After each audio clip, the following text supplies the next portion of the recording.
I'm Trevor Stevenson, and this is Your Story Will Be Different.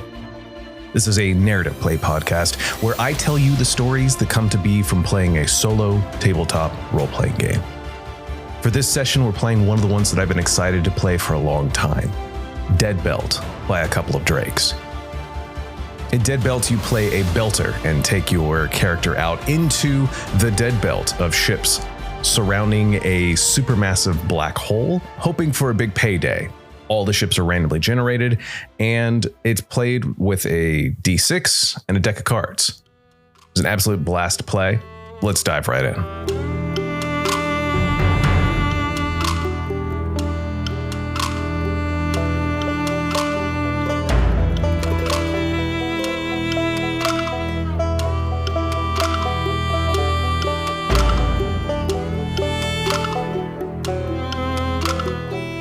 Ambition is a funny thing.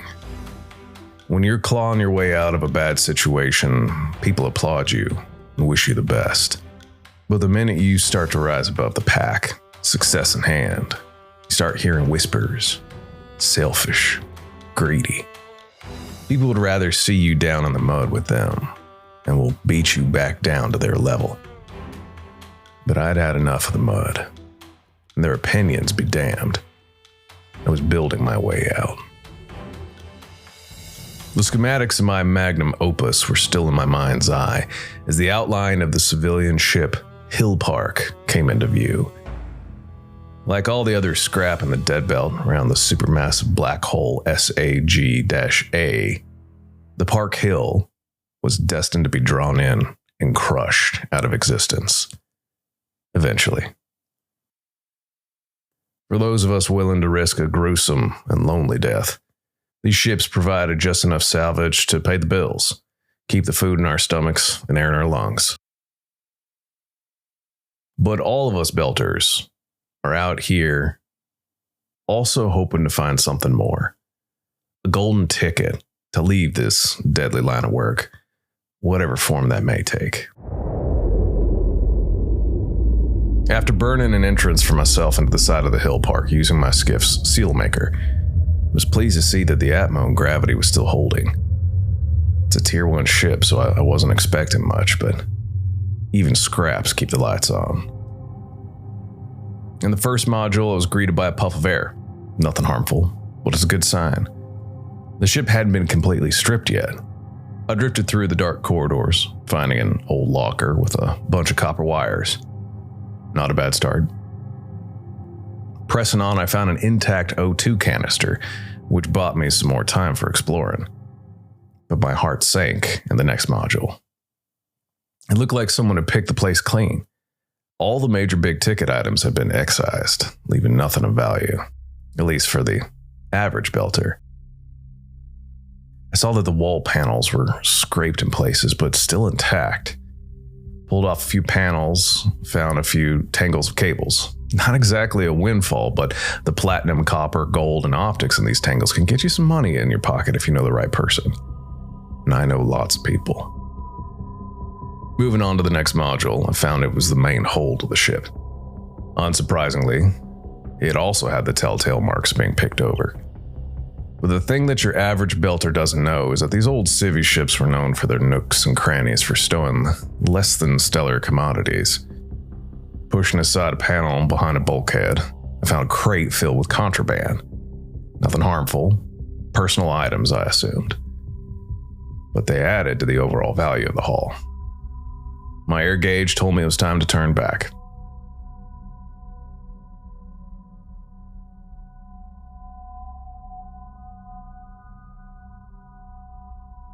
Back on board my skiff, I tallied my salvage inventory. The scrap would cover the basics, enough to keep the skiff running and the debt collectors at bay, but it wouldn't put anything towards my masterpiece.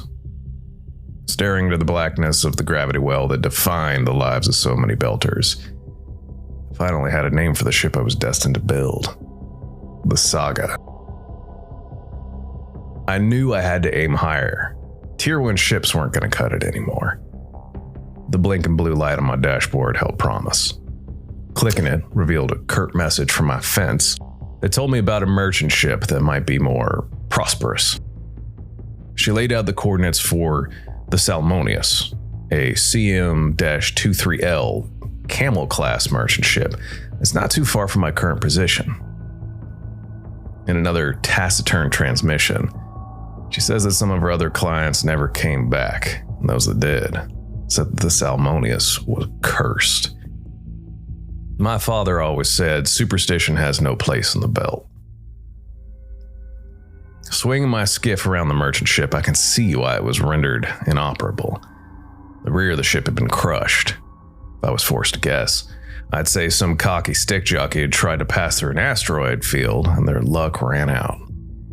Without a proper tail on it, the Salmonius would have burned into 1,000 glowing shards on re-entry. Now it was a ghost of commerce, circling the slow death that awaited everything in the dead belt.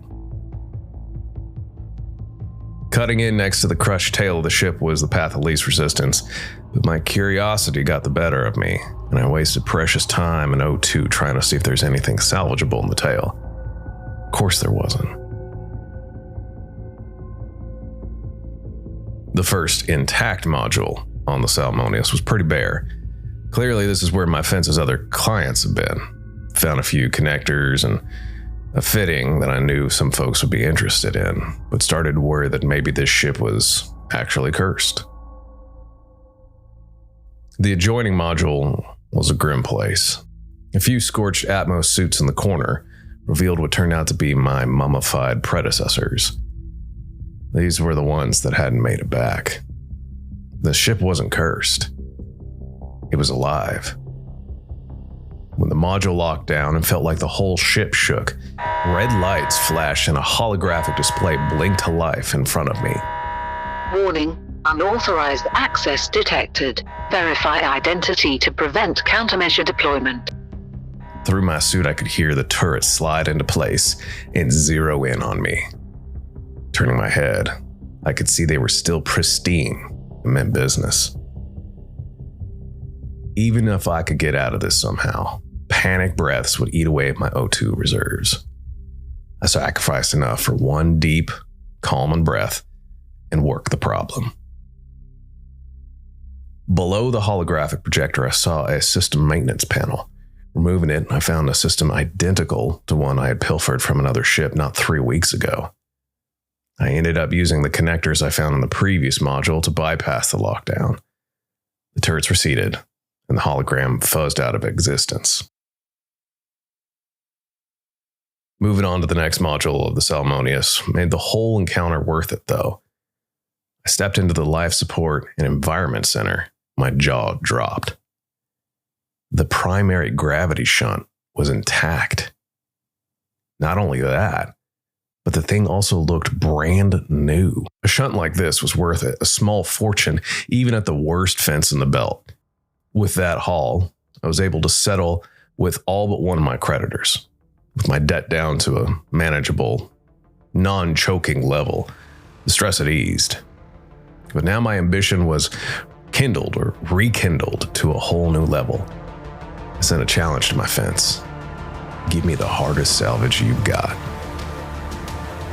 The Oberon was a Tier 3 Dauntless-class military vessel that was perilously close to the horizon of SAG-A. It most likely would be spaghettified in a few weeks. It was a rust trap, teetering on the edge of a cliff. But that also meant the odds of it being full of loot was worth the danger. High risk, high reward.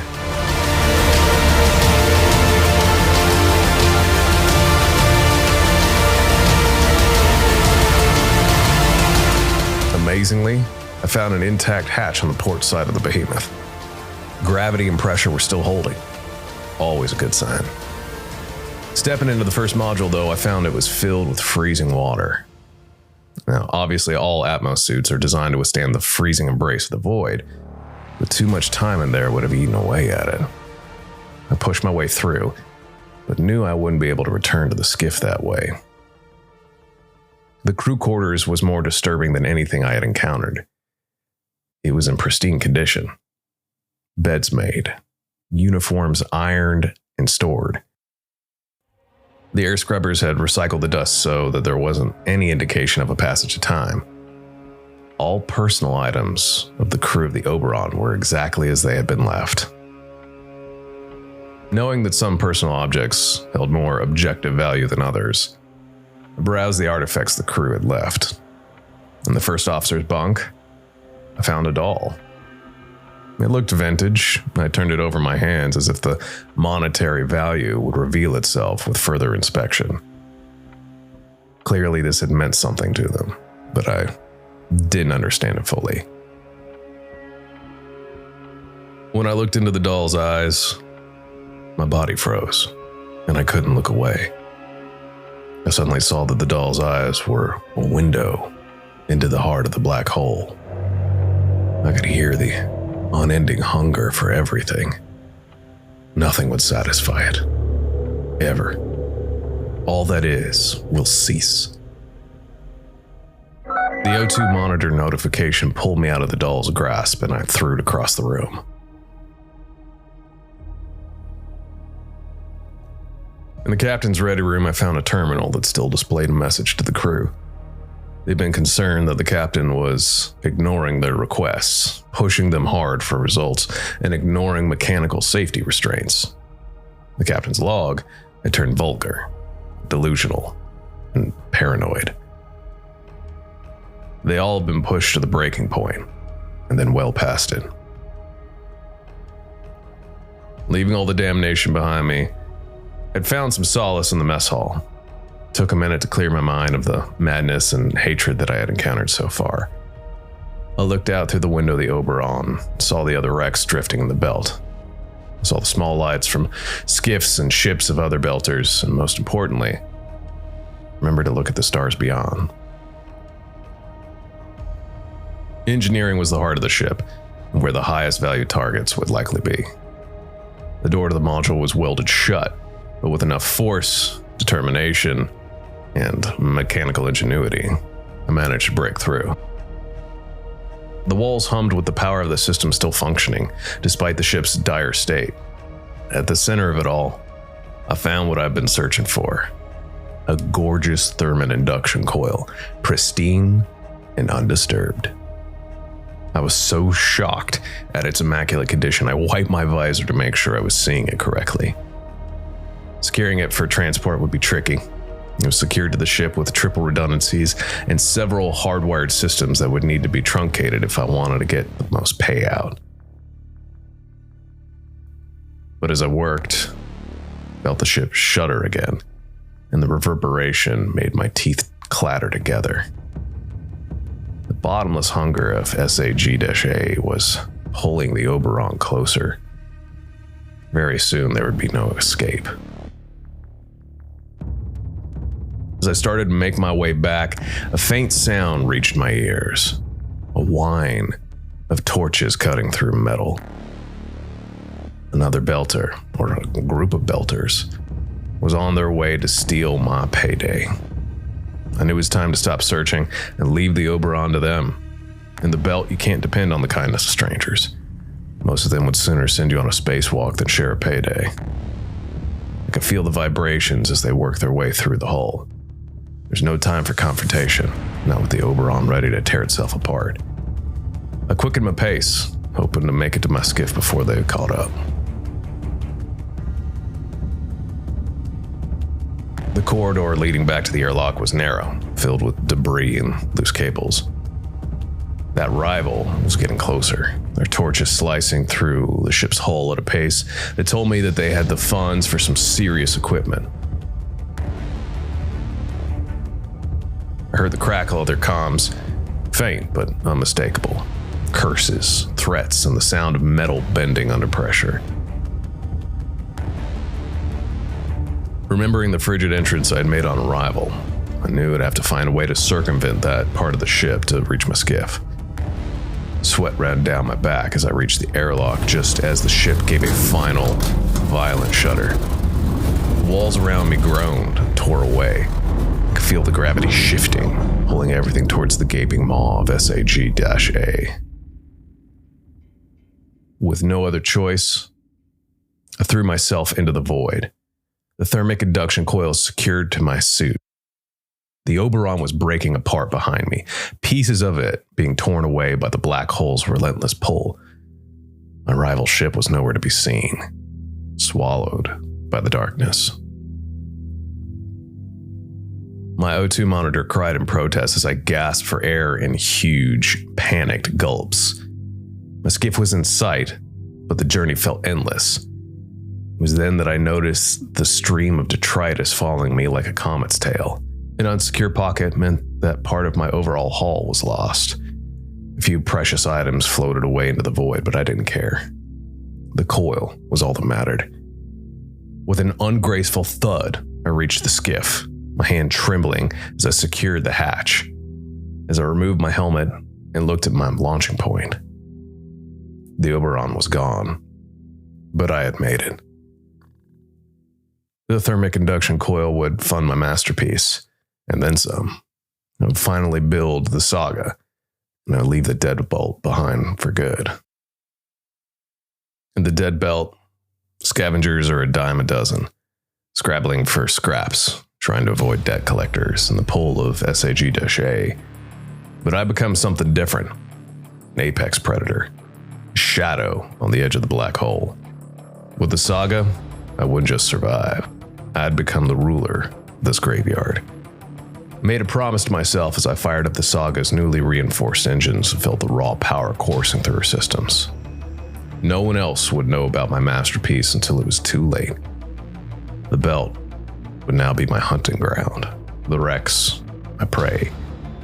And when other scavengers saw the sleek outline of the saga in the distance, they'd know their days were numbered.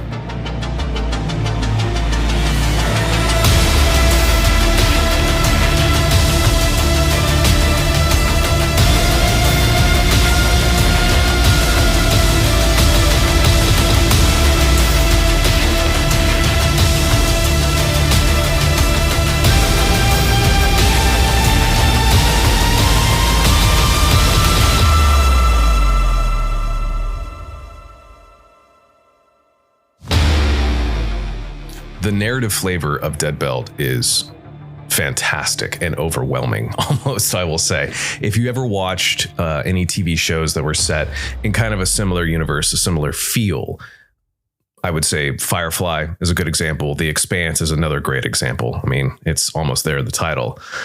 Dead Belt. Belters. It's a thing. I found myself drawn to this not only because of the promise of the wealth the character would achieve through hard work and labor, but it's also precarious. There were several times when I was playing that my character almost died, whether that be through O2 loss or another rival was another encounter that I had. Looking through the instructions, I found that there are some things that I never even encountered. Like there are aliens or alien life forms that you can encounter. You know, there are a variety of different things in the belt that no human has ever encountered before. And it just so happened in my playthrough, I didn't run through that, but it is a threat to your belter as you play through. I'm also going to go ahead and plug that there is a Dead Belt podcast that's out there that I would highly recommend. It's about, I think it's 9 episodes long, and it sets the tone for your playthrough. It does some great world building before you even start going, which I will say that my playthrough was definitely influenced by this. And also, the choice of my character going through. Like any tabletop role-playing game, the class that you pick will inform how you react in specific encounters or different challenges that arise as you go through. It wasn't a super long playthrough, I will say. It probably took me less than an hour, and a lot of that was learning the mechanics of the game and going through. But I will say that give yourself some time to listen to the podcast, which of course I'll put a link in the show notes for it for you to check out. Thank you again for listening to Your Story Will Be Different. For next session, we're playing a game called I Have No Railgun and I Must Scream. In this game, your sibling is out on the front lines in a mech fighting a world-changing conflict, but you're stuck at home waiting for any news. Just a pre-warning, the game deals a lot with themes of war, helplessness, injury, death, state violence, and childhood fears. If you want to reach out via social media, I'm still on X at YourTTRPG. I'm on Instagram, Your Story Will Be Different, with underscores in between all those. And I'm also on Blue Sky. Reach out if you want to talk about TTRPGs or just whatever. As always, I'll be putting a link in the show notes to Dead Belt by a couple of Drakes. I'm also going to put a link to the podcast so that way you can get some flavor before your playthrough in the Dead Belt and your exciting adventures salvaging from dead ships circling a supermassive black hole. It's going to be a blast, trust me. But just remember, your story will be different.